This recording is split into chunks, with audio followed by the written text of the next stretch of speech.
Hi everyone, thank you for tuning in today and welcome to the today's session. I hope you're having a great day. Today we'll be continuing with one of the wonderful quotes by Mother Teresa and continuation of the previous video I made.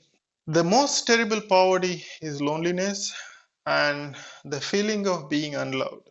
This is something really very important for all of us, you can have a millions of dollars, big mansions, but end of the day, if you lay down on a bed and looking at the ceiling and you're all by yourself and having a feeling that no one is loving you, um, it's a more poverty. It's a the poor people can work hard. Probably they don't have a roof to stay, but they go for a daily wages and they come back. They have four kids, five kids, and a wife. Taking care of them and having that communion and the love, that affection. That's what differentiate between richness is not rich in the objects. It is part of it. It is really required. Some of the people uh, spend entire life for going behind the money and richness. But at the same time, if you neglect being loved or sharing your love to the immediate family, what you have, I mean, it is not necessarily that, it's just to see any collaboration is about the two hands. You can be optimistic, positive, but if other person is not seeing the way you see the things, if the other person is not feeling involved, talking about a husband and wife, right? Two people committed makes a long relationship, so makes long life, long family standings, 30, 40, 50 years. Sometimes in Hindu families, once they get married, they never get divorced. But in a Western, it's a different, one day you love, the second day things you don't love. I mean, you wake up on a left side, right side, people just don't love you because whatever the things you have done or whatever the things you are doing, that's not love. That love is something that you care for the person. I mean, love has a different meanings.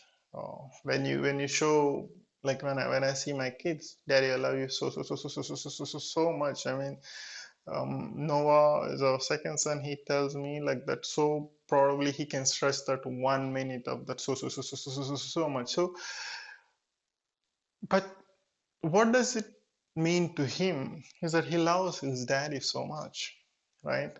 But at the same time, maybe his meaning will change after 10 years, 20 years, based on what is he focusing on. Now he just loves to be around me, loves to be playing with me, loves to, you know, he loves that I carry him all the time, whatever the things.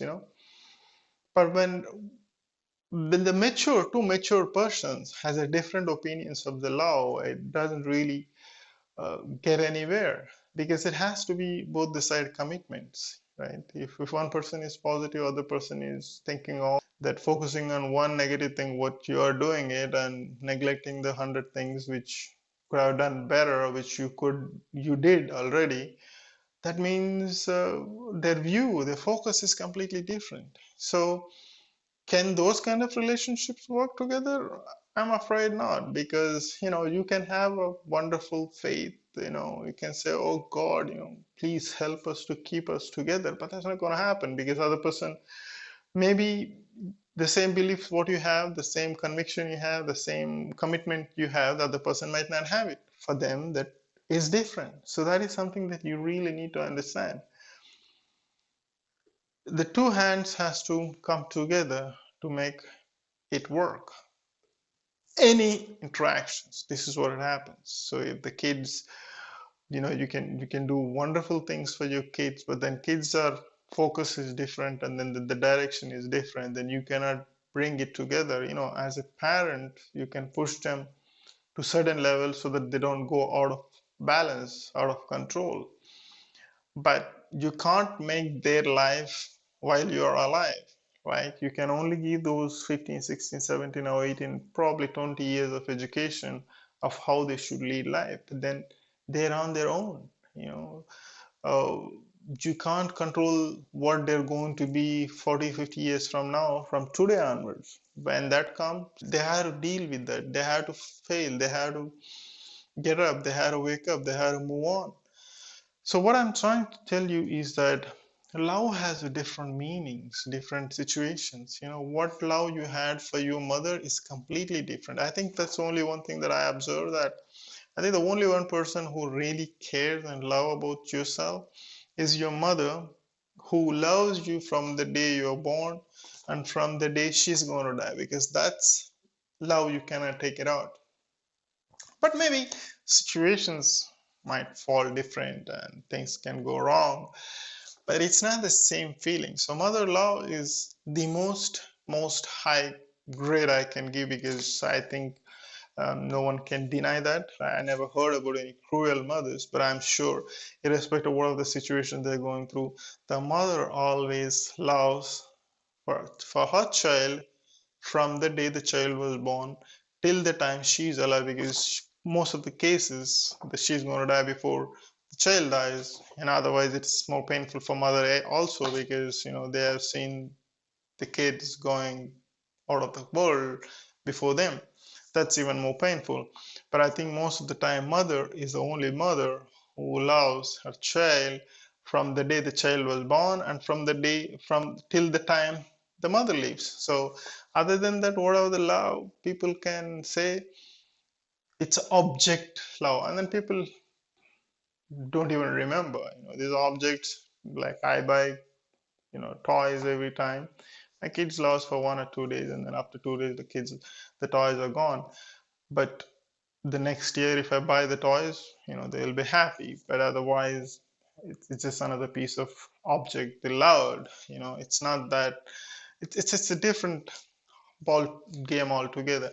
And I hope you, whatever the situation you are going through, you find a meaning in love in a different aspect. But then again, doing it from the heart genuinely is genuine love, I always believe, and then that's how I put my across. Maybe I'm not a good lover, but I'm giving my best. I'm trying my best. As I said, I'm not perfect, but I'm always trying to put the best love, joy, happiness for the family around me, and for the place where I worked around me, and as much as I can. I'm a human being, and then I do have flaws, and which I always try to improve, getting educated myself.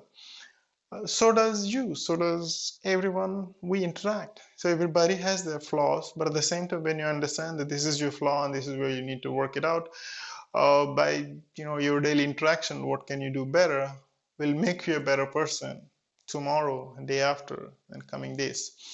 I hope that helps, and I'll be leaving these quotes, so that which can help you, to remind you that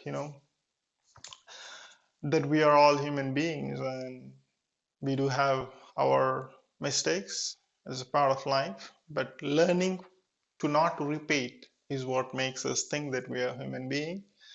And we move on as we progress, day by day, day at a time, one day at a time, not too distant for the future, or not too living regretting what the past happened. Time is now, life is now. Live today, live it well, and learn well, and do better in everything what you do. Stay well, stay blessed, and I hope that helps for you to do better in what you do. And do leave your comments and thoughts, and if there is anything that we can bring it to the table, and then people can learn from through this community. Thanks for watching, and talk to you soon. Bye bye.